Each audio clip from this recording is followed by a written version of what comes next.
Hey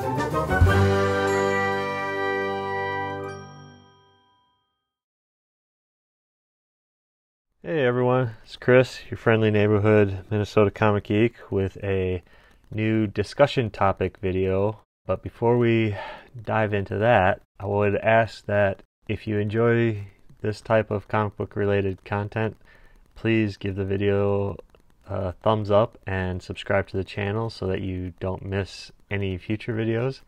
And if you enjoy talking comics like I do, then comment below.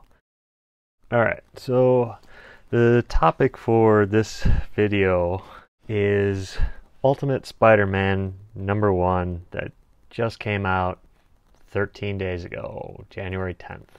And really, I want to focus in on kind of one aspect to the hype around the book.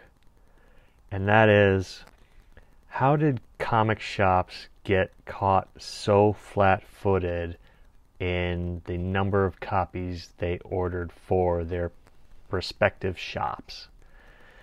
I'm sure by now, if you do frequent a comic shop on New Comic Book Day, you know that basically every comic shop sold out of this book in hours or the first day alone. It begs the question, how did that happen on this particular book? Did it's Ultimate Spider-Man #1. It's going to be a popular book. It has arguably the most popular character in comics, arguably the most well-known, just right before Superman and Batman. I mean, it's Spider-Man. It's a new Spider-Man. There's going to be a lot of interest around this book. Those of you that did go to the comic shop last week on New Comic Book Day, did you get a copy?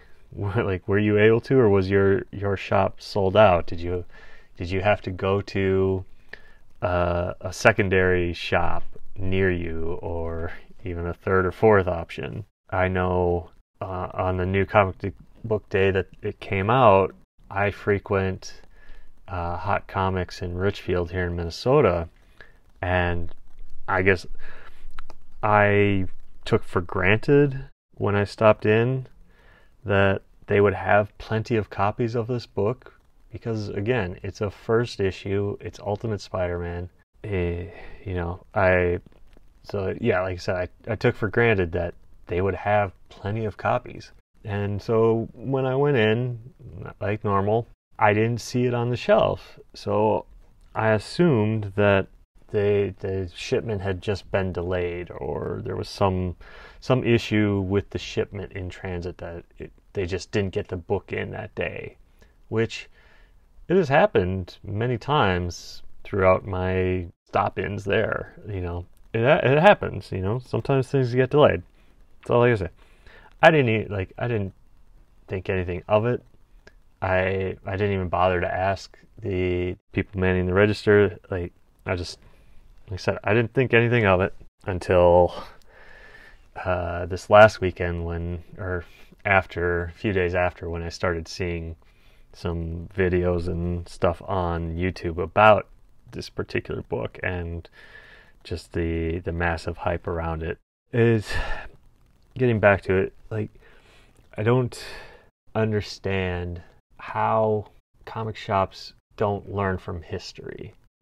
Even if they just took the focused view of the Ultimate Spider-Man comic book lines, the different volumes, going all the way back to Volume 1 in the early 2000s. That book sold out really quickly and had a lot of hype around it. And it was an extremely difficult book to get for a long time. And for the longest time back then, it was $150, $200 book if you were going to get it at a convention or something. So yeah, I just, again, I keep going back to this question. How could comic shops not have been prepared for this? You know, it wasn't it's not an issue of limited print run, because Marvel / Disney is in the business of making money. They will print as many copies as comic shops order. So I feel like this is a failure on comic shop owners not purchasing ahead of time enough copies. Again, it's Spider-Man. He's one of the hottest value characters and universes going right now. Virtually every new Spider-Man character that's introduced gets incredible hype around it and is desirable from collectors of all types, from the investor to the character publisher, like going back to the types of investor collector video that I did. Like, this book kind of hits almost all of them, if not all the collector types. Like, it's not an indie book where comic shop owners have to guess at the interest level of the book. They should have their own sales data. Spider-Man is an incredibly popular character, and especially the Ultimate Spider-Man version. Even if they over-ordered this book, it's a book that will maintain its value and desirability for years, if not decades to come. You know, there will always be a collector for this book. I compare how this was handled as opposed, or in comparison to how, say, a book like Spawn 300 was handled. When Spawn 300 came out, every comic shop that I went into during that time had that book and had tons of copies of it, tons of copies of every variant cover.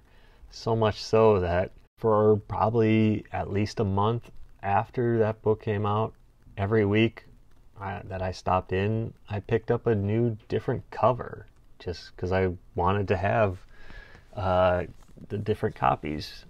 I'm curious to hear, what do you think are the reasons for virtually every shop under ordering this book? You know, is it that they're pinching pennies, like trying not to over order books just because they're scared of holding on to excess inventory? Was it just the weirdest coincidence that everyone just didn't assume it was going to be a super popular book to comic buyers to buy?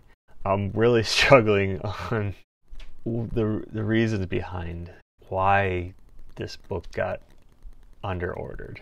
You know, I loved the original Volume 1 Ultimate Spider-Man run. I have the first 100 issues. I was excited. I was bummed when the Ultimate Universe went away, but then I was excited to see that they were bringing it back. I think the Ultimate Universe is rich for new types of stories and new characters, and can bring in new readers, new collectors, where they don't have to start from scratch or start with a mountain of canon history. Like I said, I'm curious what everyone else thinks about this whole topic. Not necessarily about the fact that a brand new book is valuable. Like, that happens. It's happened often. You know, that doesn't shock me. That's not really what I'm kind of curious about in this discussion. It's more on the comic shop side of things. Let me know, comment below. Let me know your theories on why this book was under ordered. I hope for a lively discussion below. So yeah, if you enjoyed this type of kind of comic book discussion video, then please give the video a thumbs up, subscribe to the channel, and comment below, and let's talk some comics. Thanks for watching.